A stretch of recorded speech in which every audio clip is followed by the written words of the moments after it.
सोचिए, अगर आप अपनी आंखों से एक पूरी फौज को आते देखें, हाथियों के साथ। घमंड के नशे में चूर, सिर्फ इसलिए कि वो अल्लाह के घर को मिटा देना चाहते हों।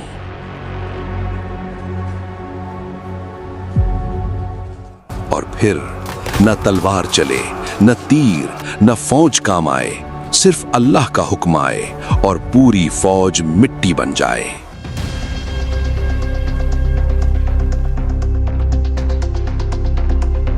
ये कहानी है अस्हाबे फील की। ये वो दौर था जब अरब शिर्क में डूबा हुआ था।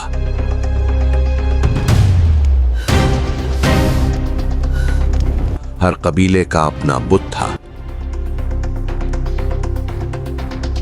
हर कबीले ने अपना अलग बुत बना लिया था और सच को पत्थर के हवाले कर दिया था। लेकिन एक चीज ऐसी थी जिसे सब मानता था, काबा। लड़ते थे, मगर काबा के करीब तलवार रख देते थे। ये घर सिर्फ पत्थर का नहीं था, ये हजरत इब्राहीम और इस्माईल अलैहिस्सलाम की निशानी था, और अल्लाह ने इस घर की हिफाजत का वादा कर रखा था। यमन में एक बादशाह था, अब्रहा। वो सिर्फ हुक्मरानी नहीं करता था, वो अपनी कुदरत का मुकाबला अल्लाह के घर से करना चाहता था। उसने देखा कि अरब के लोग हर साल गर्म रेगिस्तान, लंबी मंजिलों और सख्त मुश्किलात के बावजूद सिर्फ काबा के लिए मक्का जाते हैं। अब्रहा के दिल में हसद पैदा हुआ। उसने कहा, ये लोग मक्का क्यों जाते हैं? मैं इन्हें एक ऐसा घर दिखाता हूं जो काबा से भी ज्यादा अजीम होगा। और फिर अब्राहा ने सना में एक बहुत बड़ा और शानदार गिरजाघर बनवाया। उस गिरजाघर की दीवारें मरमर की थीं, अंदर सोने और रेशम से सजावट थी, और रोशनी ऐसी जैसे बादशाहों का कसर हो। फिर अब्राहा ने ऐलान कर दिया, अब अरब मक्का नहीं जाएंगे, अब वो यहीं आएंगे। मगर अरब ने इनकार कर दिया। हम पत्थर और संगमरमर को सजदा नहीं करते, हमारा रिश्ता उस घर से है जिसे इब्राहीम ने उठाया था। उनके लिए काबा सिर्फ एक इमारत नहीं था, वो इब्राहीम अलैहिस्सलाम की निशानी था, अल्लाह का घर था। ये बात अब्रहा के घमंड को जुनून में बदल गई। फिर एक वाकया हुआ। किसी अरब ने उस गिरजाघर की बेहुरमती कर दी। ये खबर जब अब्रहा तक पहुंची तो उसका गुरूर आग बन गया। उसने कसम खा ली, मैं काबा को गिरा दूंगा, मैं उस घर को मिटा दूंगा जिसके लिए अरब सर झुकाते हैं। अब्रहा ने अपना लश्कर जमा किया। ये कोई आम फौज नहीं थी, ये यमन की सबसे ताकतवर फौज थी। जिराहों में ढके हुए सिपाही, भारी तलवारें, नेज़े, और उनके आगे एक ऐसी चीज जो अरब ने पहली दफा देखी थी, हाथी। जब हाथी के कदम जमीन पर पड़ते तो मिट्टी उठती, जमीन कांप उठती और लोगों के दिल बैठ गए। ये तो ऐसी फौज है जिसे देखकर बुजुर्गों के भी दिल बैठ जाते हैं। अरब ने पहली मर्तबा इतनी अजीम और खौफनाक मखलूक देखी। ना उनके पास इसका मुकाबला था, ना तसव्वुर। जहां जहां अब्रहा का लश्कर गुजरा, वहां जिंदगी रुक सी गई। बस्तियां जो कल तक आबाद थीं, आज खामोश हो गईं। बाजार बंद हो गए, दरवाजे बंद, बच्चे माओं के पीछे छुप गए। कबीले जो कभी सर नहीं झुकाते थे, आज मजबूरी में झुक गए। किसी ने कहा, इस फौज का मुकाबला मुमकिन नहीं। किसी ने कहा, ये अल्लाह के घर के लिए आ रहे हैं। और फिर लश्कर आखिरकार मक्का के दरवाजे पर आ खड़ा हुआ। वही मक्का जहां काबा था, वही घर जिसे अरब अपनी जान से ज्यादा अजीज समझते थे।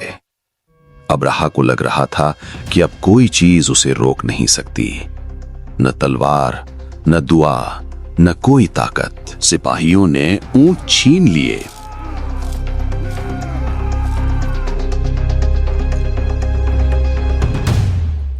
अब्दुल मुत्तलिब अब्राहा के पास गए।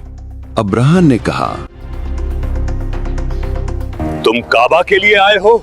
जवाब मिला, मैं अपने ऊंट मांगने आया हूं। हैरानी और फिर वो अल्फाज जो तारीख बन गए। मैं ऊंटों का मालिक हूं और काबा का भी एक मालिक है जो खुद इसकी हिफाजत करेगा। मक्का जो कभी जिंदगी से भरा रहता था, आज बिल्कुल खाली हो चुका था। गलियां जो कभी कबीलों की आवाजों से गूंजती थीं, आज सिर्फ खामोशी बोल रही थी। बाजार बंद थे, दरवाजे बंद, और लोग पहाड़ों की तरफ निकल चुके थे। शहर छोड़ दिया गया था, लेकिन काबा छोड़ना मुमकिन नहीं था। अब्दुल मुत्तलिब, बनी हाशिम का बुजुर्ग, इस घर का खादिम, अकेला काबा के सहन में खड़ा था। न उसके पास फौज थी, न तलवार, न लश्कर, सिर्फ यकीन था। उसने काबा के गिलाफ को पकड़ा, वो गिलाफ जो सिर्फ कपड़ा नहीं था, वो इब्राहिम और इस्माइल की अमानत था। उसके हाथ कांपे, लेकिन उसका दिल मजबूत था। फिर उसने आसमान की तरफ देखा और आहिस्ता, बहुत आहिस्ता बोला, या अल्लाह, इस घर का तू ही मालिक है। मैं अपने ऊंटों का मालिक हूं, मगर इस घर का मालिक सिर्फ तू है। उसकी आवाज में चीख नहीं थी, शोर नहीं था, सिर्फ तवक्कुल था। जैसे वो कह रहा हो, या अल्लाह, मैं हट गया हूं, अब फैसला तेरा है। उस दुआ के बाद मक्का पर एक अजीब सी खामोशी छा गई। ना हाथी की गरज सुनाई दी, न फौज के कदम, न तलवारों की झंकार, सिर्फ हवा का हल्का सा झोंका और काबा का वकार। ये वो लम्हा था जब जमीन पर कोई ताकत बाकी नहीं रही थी और आसमान का फैसला करीब था। अब्राहा अपनी फौज के साथ तैयार खड़ा था, मगर उसे पता नहीं था कि जब अल्लाह अपने घर की हिफाजत का फैसला करता है तो ना फौज काम आती है, ना हाथी, ना गुरूर। सुबह हुई, हाथी को काबा की तरफ मोड़ा गया, बैठ गया।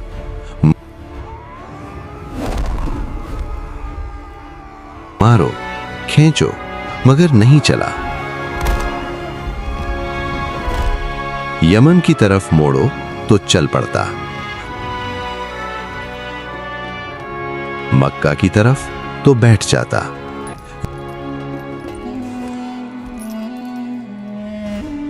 यह पहला अल्लाह का इशारा था।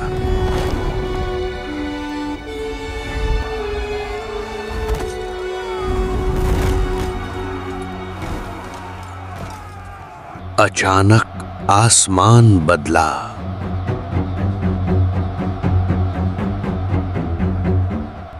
छोटे छोटे परिंदे, अबाबील, हर एक के पास 3 पत्थर, न तलवार न तीर।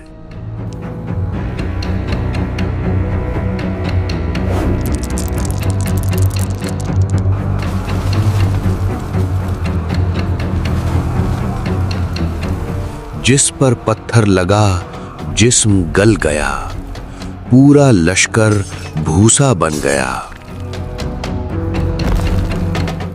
अब्राहा भागा, मगर जख्मों ने उसे नहीं छोड़ा।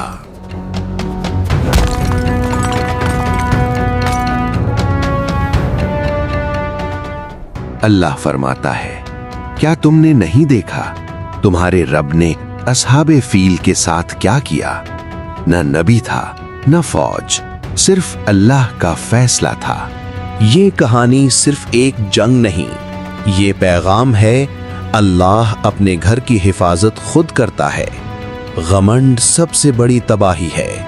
ताकत फौज में नहीं, अल्लाह के हुक्म में होती है। और याद रखो, जिस रब ने बिना तलवार के पूरी फौज मिटा दी, वो रब आज भी जिंदा है और हर जुल्म का अंजाम लिख चुका है। अब ऐसे और कुरानी वाक़ियात सिनेमैटिक अंदाज में अगर आप देखना चाहते हैं तो इस वीडियो को लाइक करो, शेयर करो और चैनल को सब्सक्राइब करो।